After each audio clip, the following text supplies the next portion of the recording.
Hi guys, ito yung isang pinaka-trending na coffee dito sa Vietnam, ang egg coffee. Kaya pagpunta nyo ng Vietnam, don't miss out to try this trending coffee in Vietnam. Ito lang ang egg coffee. Meron po silang iba't ibang klase ng coffee mga mamshi na pwede nyong i-try. Yan. May coconut, may fruit, may ang mga turmeric, iba-ibang klase po mga mamshi at tiyak magugustuhan nyo rin po. At ayan mga mamshi, let's try! Áo dài. Try natin. And áo dài it's from Vietnam. And how about the Philippines? You have kimono. Yeah, kimono Good, in guys. Vietnam. Good. So could you wear kimono whole day?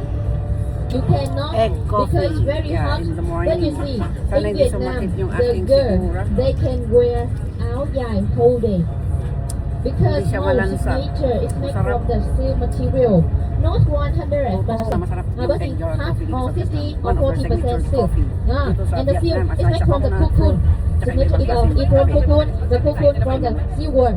All day, and we will not feel hot, everyone. And the áo dài in Vietnam.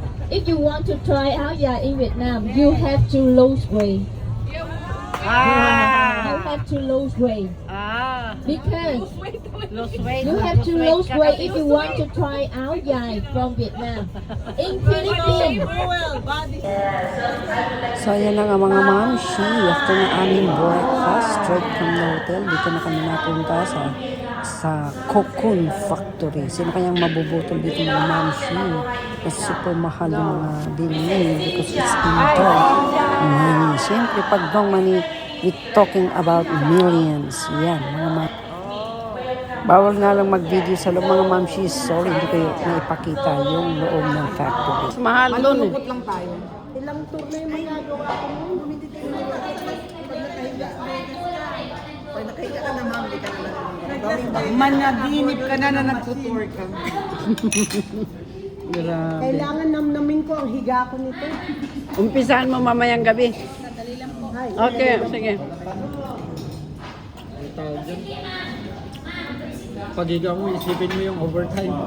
And after Cocoon Factory, we go straight lunch. And after lunch, naming nabusog ang aming mga stomach. Diretso na kami dito sa Danang Museum para dito natin makikita yung mga lahat ng artifacts ng Vietnam War. Yan, yung pagitan noon ng Vietnam at ang Amerika. So, dito sa loob mga mamshi. So, ayan, pasok na tayo.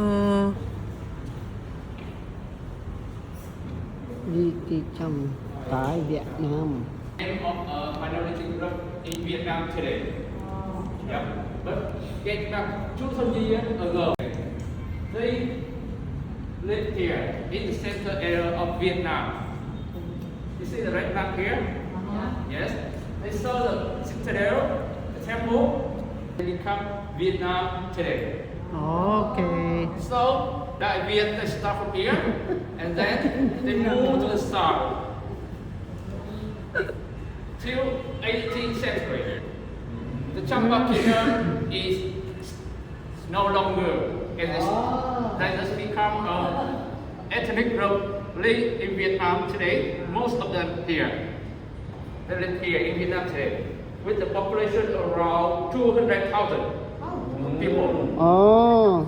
Another group live in the border between Vietnam and Cambodia, this area.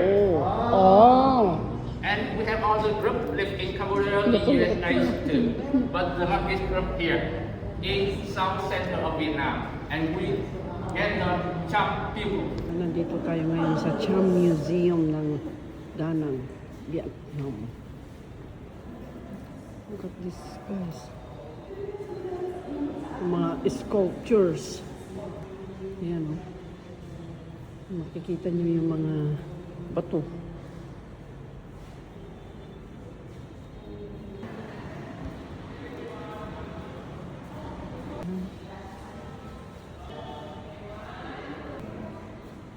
Ayan, may iba-ibang sculpture gawa sa bato. Ayan.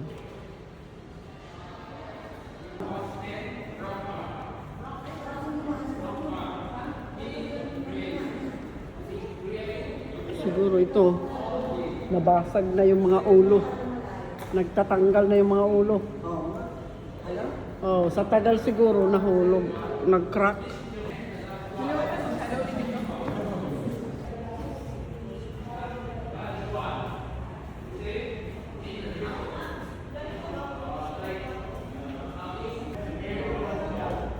Ewan ko na lang kung may mabudol pa dito. Wala nang budol. Sabi no more budol na.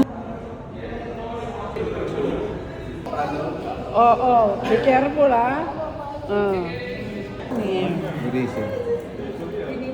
Buti sa atin, no? Hindi nakarating nga daw sa... Buddhist Sabha. Oh, Yes. Yeah, In Mindanao, in your Mindanao. country. Yes. And then it's moved to USA. Yeah, Oh! yeah, and then Long bring it here. long Yeah. Nowadays, it's in the Museum of Chicago in USA. Chicago. Yes, Chicago. Nag-migrate siya. So that's the first migrant to Chicago. And you Buddhist see, Sabha. all of them, all of the statues show the Buddhist Sabha in the form of woman. Yeah. With the neck breast. Okay, this one is a bronze statue. This one is a golden one. Golden. Oh, yeah. Okay, okay. Yes. And it's still the same influence of Buddhism. Yes, from India, China, especially from Tibet. Tibet. Tibet, yeah. Tibet, Yes, yeah. the third branch of Buddhism. From Tibet, come to Chamba, to Indonesia, and small influence on Philippines too. Yeah, but Yes. because we don't really practice Buddhism in Yes, I Philippines. see. Yeah. The same in Chamba, Cham community today. They no longer Practice. practice Buddhism. No. Oh, Okay. Okay. Yes, Muslim. Pagdamili. Banga. Malaysia. They are Islam. And we have some group of Cham. They practice Islam at the time. Here, you see, through the Imam. Cham Imam. Cham Imam. Yung saksakan. that's not the end of the story. Here.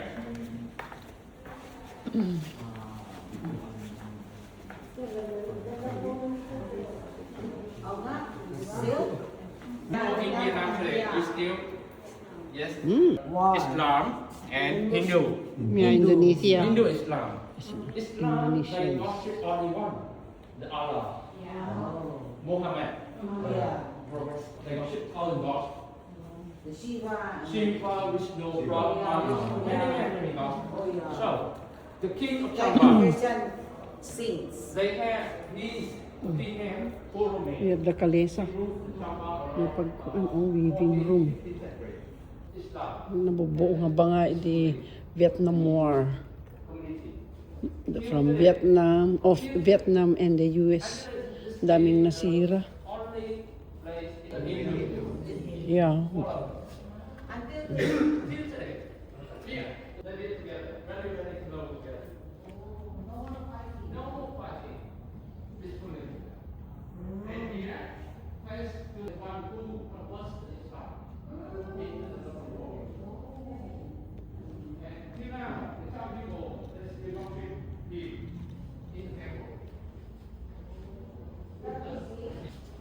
It's the same. To protect the country. Key In the form, female body. female, that's It's a female. female. Oh, sorry, no. The male. Male. The male, you say clearly. So, yeah. Ano lang, may boobies lang siya ng konti. Pero male siya. I think it's Linga. also continue the tradition of the Hindu mythology. In Hindu mythology, we have some image of the gods with many hands, very popular. It shows the power of the gods as well as I believe here the power of the king. Because I believe that the king is the avatar of the gods, head the country, rule the Oh, country. yeah, the awat. Avatar. This is a symbol. It symbolizes power. Yes, many hands. The more hands As well. Oh. Dami dito sa baba.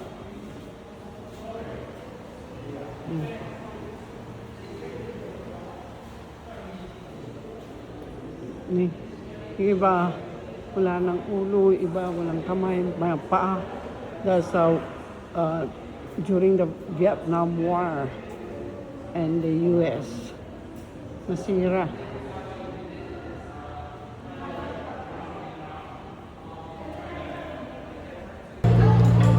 Then after sa Dana Museum, diretso po tayo dito sa Cultural Center ng Vietnam to watch the cultural shows. Ayan, mga mamshi.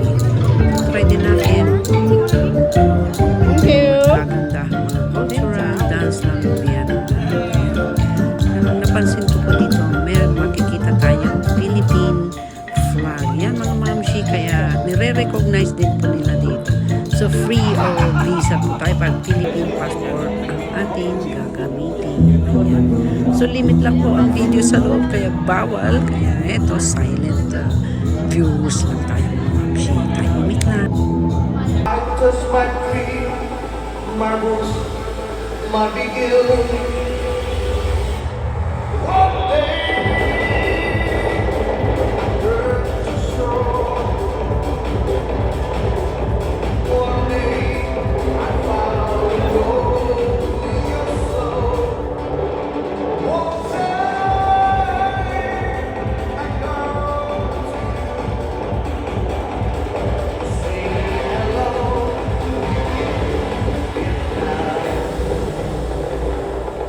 You say xin chào Việt Nam.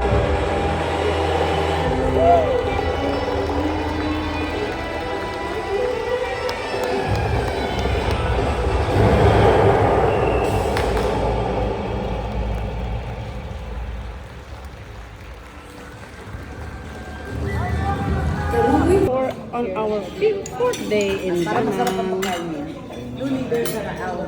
Fourth night. So, dinner time. Ito naman ngayon ang dinner namin.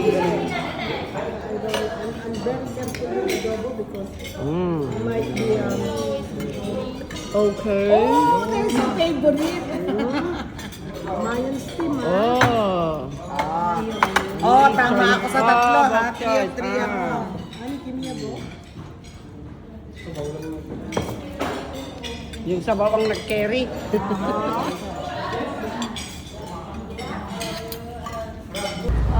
Ito ang masaklap mga mamshi after heavy dinner na nag-tea time pa dito sa bread and butter. Ito po yung isang pinakasikat na bread and butter tea house ng Vietnam na nagtitrending. Kaya ito napadaan kami dito lang kasi siya sa malapit sa aming hotel namin nilakad. Papunta sana kami sa night market. So ito, nagkape-kape muna mga mamshi. My God, Jesus Christ, yung kape nila dito ang tapang. My God, masarap siya pero nasa isang parang tagayan lang ng alak ang kanilang sukatan ng kape. My gosh, but worth it naman daw. Ayan, but it worth 40 dong. Ayan, pa yung mga dessert nila, mga cupcakes.